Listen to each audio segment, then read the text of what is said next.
Good morning, all dear students. I hope you are fine and safe at your home. This is Harish Gangar from Excellence English Classes, and today I'll explain the part 2 of Hearts and Hands story by O. Henry.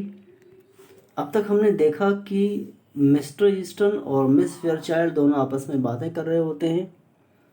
Miss eastern, जिसको जालसाजी में पकड़ा गया था काउंटरफीटिंग के जुर्म में और 7 साल की सज़ा हुई थी, बट अपनी फ्रेंड को देखकर इस कंडीशन में उसे बहुत बेशर्मी महसूस हो रही थी। तो रियल मार्शल ने कहा कि वो खुद मार्शल है, और उनकी बातें ख़त्म होने के बाद उसने कहा कि अब बहुत हो गया, चलो स्मोकर कार में चलते हैं। तो यहाँ से हम आगे इस सीन को कंटिन्यू करेंगे। Open your books and see it. यहाँ तक तो हमने पढ़ा ही था। The bound travelers rose to their feet, Eastern with the same slow smile on his face. तो ये बाउंड ट्रैवलर्स, जिनको हथकड़ियाँ लगी हुई थी, दोनों अपने पैरों पर खड़े हुए। ईस्टर्न के चेहरे पर अब भी वही स्माइल थी। तो वो क्या कहता है? I can't deny a petition for tobacco. Petition मतलब वांट या चाहत। कहता है कि मैं यानी टोबैको की जो तलब है उसको इनकार नहीं कर सकता। तो टोबैको यानी तम्बाकू यानी सिगरेट, उसे पीना ही पीना है। He said slightly, it's the one friend of the unfortunate. और जो मार्शल होता है, रियल मार्शल, वो क्या कहता है कि ये जो धुआं है, धूम्रपान है, स्मोकिंग है, वो किसी भी अनफॉर्चुनेट का क्या है, साथी है। यानी किसी अभागे इंसान का साथ बस यही देती है, सिगरेट या फिर नशा। तो क्या कहता है? Goodbye miss Fairchild. और मिस फेयर चाइल्ड को क्या बोलता है? Good bye.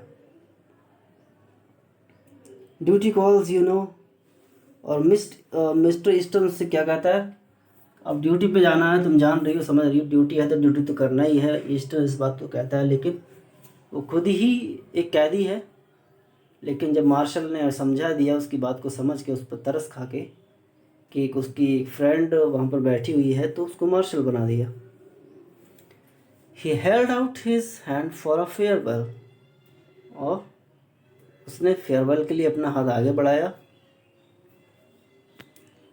फिर आगे क्या कहती है miss Fairchild? It's too bad you are not going east. कहती कि कितनी गलत बात है कि आप ईस्ट में नहीं जा रहे हैं, आपने वेस्ट को अपना लिया है, वेस्ट में रहेंगे आप। She said, reclothing herself with manner and style. यानी अपने कपड़ों को संभालते हुए मैनर और स्टाइल के साथ साथ वो ये बात कहती है। But you must go on to Leavenworth I suppose. लेकिन क्या कहती है?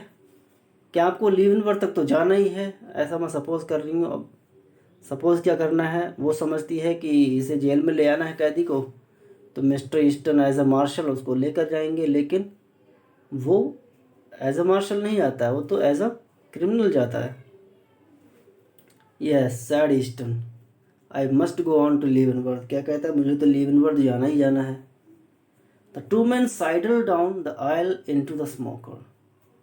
और वो दोनों आदमी आयल से होकर स्मोकर में चले गए। स्मोकर कार यानी सिगरेट पीने के लिए एक अलग वहाँ पर कोच था, उस ट्रेन में उस जगह पर चले जाते हैं।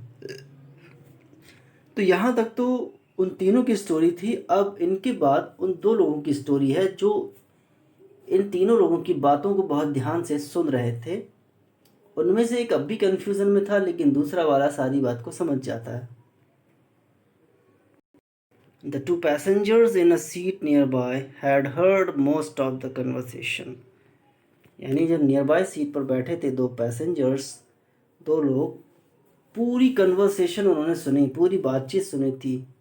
सैड वन ऑफ देम, उनमें से एक ने कहा, जो बात को समझ नहीं पाया, तो उसने क्या कहा? The marshals a good sort of chap. Good sort of chap यानी एक बिल्कुल नई उम्र का लड़का। कहता है बिल्कुल बहुत कम उम्र का लड़का है। Some of these western fellows are all right. क्या कहता है? कुछ वेस्टर्न फेलोज हैं, बिल्कुल सही हैं, यानी सही समय पर सही काम कर लेते हैं। बहुत जल्दी इसे जॉब मिल गई। Pretty young to hold an office like that. क्या कहता है? यानी जिस तरह की ऑफिस, जिस तरह का जॉब वो कर रहा है उसको करने के लिए कितना यंग है, अभी बहुत ही छोटा है। इज़न्ट ही, यानी ये बात सच है नहीं है। आस्क्ड द अदर, तो दूसरा क्या कहता है, यही बात। फिर young explain the first speaker, तो पहले वाला क्या बोलता है, मतलब यंग है वो। Why, oh didn't you catch on, कहता है अच्छा तुमने देखा ही नहीं, बात को समझा ही नहीं।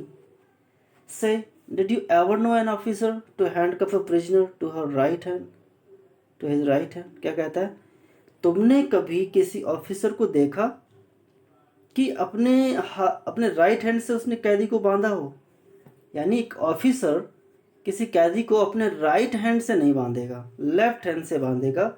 और राइट हैंड से कौन बंधा हुआ था, मिस्टर ईस्टन। तो वो कहता है तुम बात को समझे ही नहीं कि मिस्टर ईस्टन है वो कैदी है, और जो दूसरा आदमी है मोटा ताजा वो क्या है, वो रियल मार्शल है। और ये कहानी यहाँ पर ख़त्म हो जाती है। लेकिन मिस फेयरचाइल्ड होती हैं, उनको तो कुछ समझ में नहीं आता है, ये दोनों लोग समझ जाते हैं।